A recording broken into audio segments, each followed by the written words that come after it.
Hello, in front of me I've got Nissan Murano. In this video I'll show you how to install towing. In case you need to be towed, towing hook can be located in the trunk of your car in the compartment on the floor.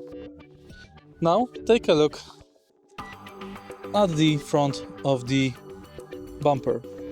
Right here we've got this cover. We have to remove. Now you can simply plug in the hook and screw it in.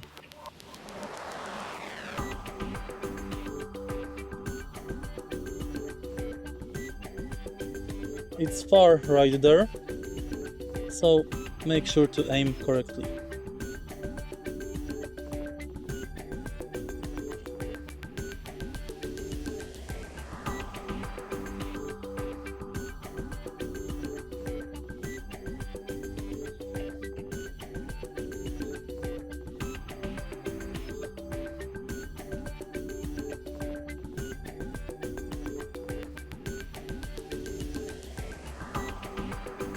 And there it is.